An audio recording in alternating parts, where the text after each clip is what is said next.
do something we've been talking about for a while, really last couple weeks, because we've had a 61, a 62, and a 63 Strat in the showcase all together. And if you don't know anything about Strats and you walk by, you're just gonna see 3 Sunburst Strats and no idea what the difference are, where to start, what's better, why is there a price difference? And it's something we thought would be fun to discuss. I own a 61, I own a 63. When I pick them up, I can immediately tell the difference, and I don't know which one I like more still to this day. I've spent a lot of time with each of them, and they're all kind of peak years for the Fender Strat.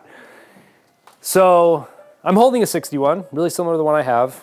I always loved 61 because it's that slab board era, which just means a thicker slab of Brazilian rosewood, which they use from 59 to mid 62. With a bigger Brazilian rosewood slab, it might cushion a little bit of those highs, get that milky sound. People always think like John Mayer, Stevie Ray Vaughan. At the same time, veneers get this really cool kind of spanky tone, and then they contradict each other, so that's not helpful. But in general, if you need kind of a roadmap into slab board or veneer, I like them both. I really, really do. And I know guys who have just blindly bought only slab board, then I send them a veneer, and they're like, that's the best one I have. So, you know, it's cool. It's an era of Fender. The 61s are right in the middle of that. I love them because they're definitely fully encompass the 60s kind of transition of everything that was going on with Fender, but they still have some echoes of the 50s. I brought a 62 and a 63 over to Tyler a few minutes ago, so we're gonna get his take on just kind of running through these. Give it to me, man. Yeah, man. Cool guitars. Obviously, 61 to 63, that's going to run the years of the transition between slab board and veneer board. That's, you know, one of the big design features that a lot of people know about. 61 obviously has the slab. 62, people think of a slab board year, which most of it was, but this particular example is later in the year. This is an October 62 neck and is thus a veneer board. So the 62 and the 63, which is very early 63, are going to be really, really similar, pretty close to indistinguishable.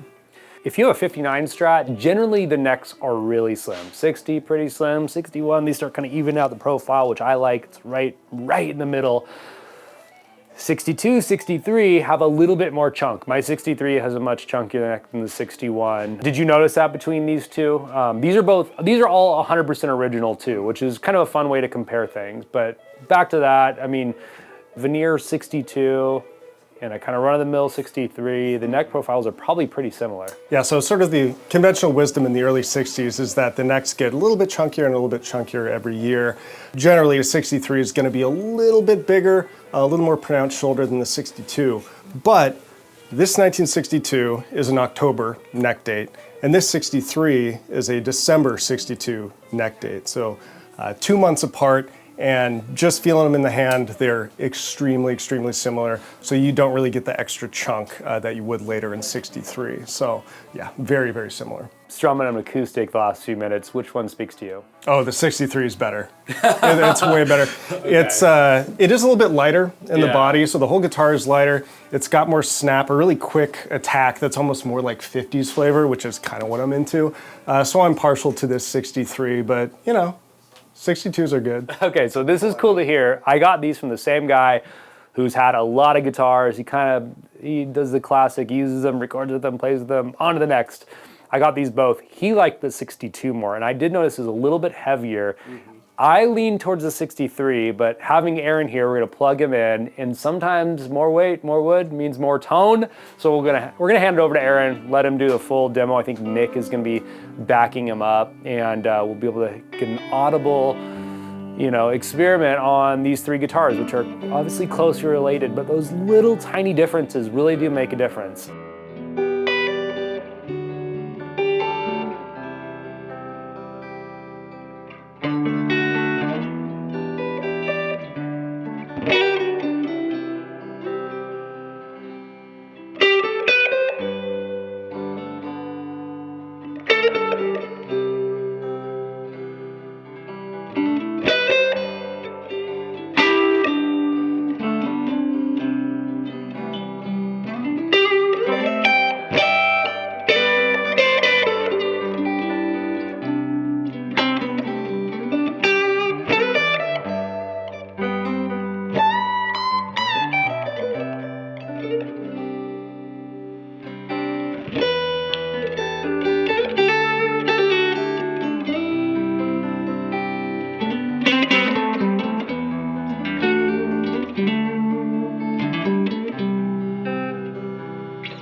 So what's the first thing you notice? Because this is the first time I've plugged in this guitar.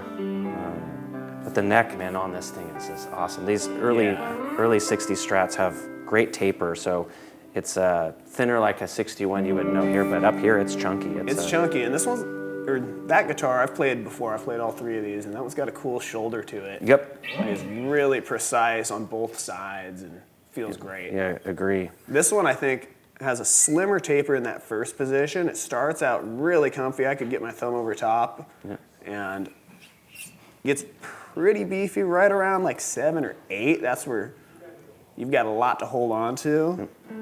Frets are still pretty good on this one. Yep. This one is pretty low, but you can get those. You can still get some bends. Oh, dude, the tone on that one's insanely good. This one's nice and balanced, though. I was liking what I was able to do with the bass frequencies. Yep.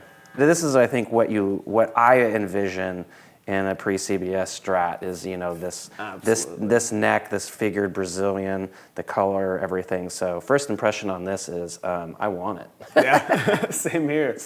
Well, let's switch them off. Yeah, let's do it.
Yeah, this has the 62 neck. This reminds me of Stevie for sure. Like those, I don't know, just those. I've played a few 62 Strats and even like his signature guitars and whatnot, but it has a ton of shoulder.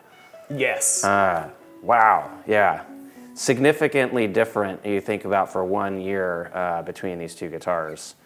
But if you like the chunkier necks or a lot of shoulder, people are going to gravitate to this for sure. This one sounds a little hotter, and it could be because as the guard shrinks here a little bit, the pickups are closer to the strings. But it's a great sounding guitar. That bird's eye is beautiful. I noticed that going to this guitar. I think I was running all the way up, and I had a little bit of headroom to go when I was playing rhythm for it on the last one. So I think that does kick out a little bit hotter. Yeah, because if I just did like, see if this will show up on the camera, but if we just take that like one chord on the neck pickup, right? Yeah, you can hear that little extra. Yeah. Let's go to the middle. Middle. Bridge. Ooh, so that one's got a nice hot. bridge.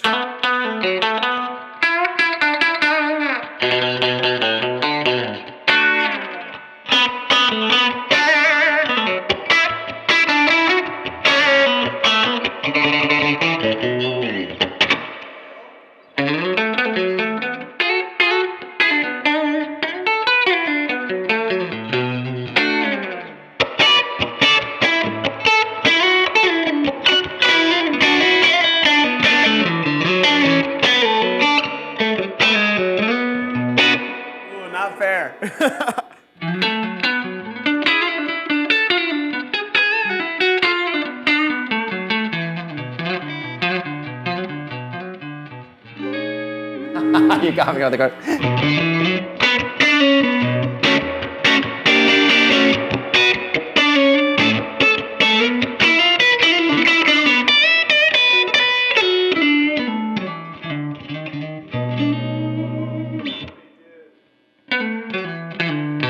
Love that one. I'm stealing that riff. And we can just jam on these all day. It's way cool. Absolutely. Oh yeah, we got a Okay. 63 to add into the mix. All right, Let's all see, right. so- Let's see what we got going on here. Want to do a little jamming on this one too? And Yeah. we'll go. Let's see how Yeah, this you want us one's to working start us off with something there, Nick? How And about some of that D major? Let's do something in that key.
All right, we're in like the Pepsi Coke challenge, I feel like, or like that meme of Spider-Man look at himself. First off, I gotta just ask, what's your favorite, out of these three? so, the 61's my fave. The 61? Yeah, the 61's my fave. There's Dude, they're the something- best. I mean, yeah. I love hearing that because I play my 61's right there, and I think they're fantastic. Well, and I was telling Nick, like the first real vintage guitar I got was from you guys, and it was a 61. So there's something special about that year to me. But that aside, this is still my favorite. There's something about the taper of the neck.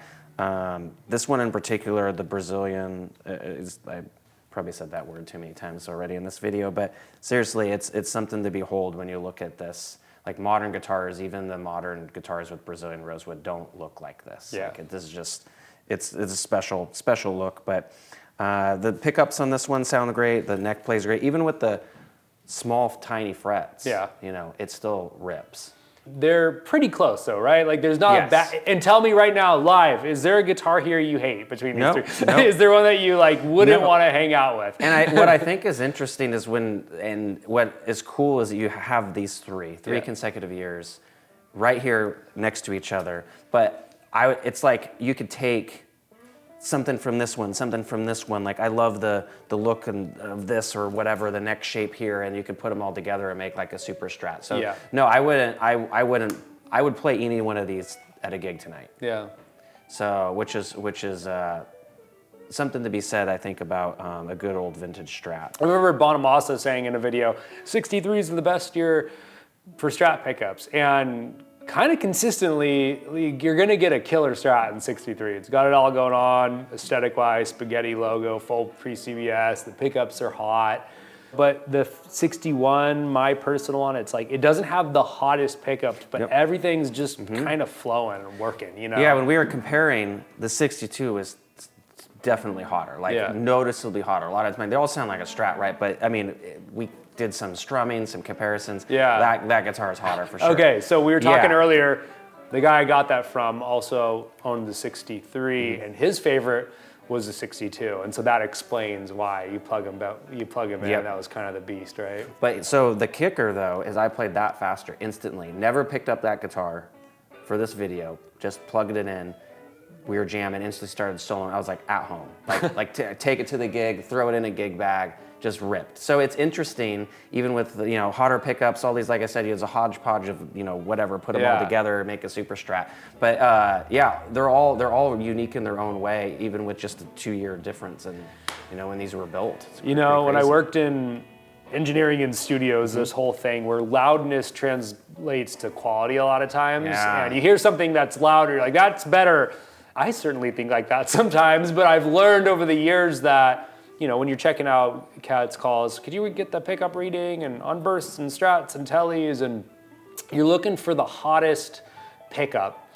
And I find that you lose a little control with hot output. Like, that thing's run on full blast and it's always gonna be like pushing the amp and kind of like overdriving the whole experience, where there's certain times where you do want a little bit of space for those in between whatever that depending on what amp is. You're using and how it can make a big difference, right? And totally. how loud you're playing, if you're using pedals, all of that stuff. This is like what is the porridge? This is like I feel like fits right in between. It's not as hot as that. That's a little bit, I wouldn't say it's more mellow, but it is a little more mellow, even for a 63. Yeah. This kind of sat in between for me. Yeah. But man, that neck is just, like I said, it's just something crazy about how well that one played. So. And these all have the original frets, which it's so funny because you're one of these guys that buys a monster guitar, uses refrets it, refrets it, and then eventually trades it around. And dude, every time I pick up an old Strat that has fresh frets on it, I swear it's better in every way. Yep. And 100%. I tell people all the time, when I was much younger down here, it's like everybody wanted original frets. Original frets, yeah. That was a thing. Why not? It's been like 20 or 30 years, It doesn't matter. You have to change the tires on the car at some point. And man, every time, like that 59, we got that from you, the Tom Buga Fat. That Strat is incredible. I keep on handing that to people and I'm like, this thing really speaks to me. And it's like, is it the frets? They do something to tone for sure. You can dig in. You can dig in. It's a joy, You get this experience, all the cool minutia of a vintage guitar, the tone, the personality, but it drives how you want. And so people who see these, man, I encourage you. I'm on the side that says refret it. Yep. Don't even think about it. I've done it to all mine. I never regretted it, and I am so glad I did. All right, so we're gonna do demos individually with all these guitars too with Aaron, which will be cool. So you can watch just a specific video to each of these guitars. And please like, subscribe, share, comment. All that stuff helps us. It helps Aaron. It helps the guitar world. Appreciate you guys so much, and we'll see you soon.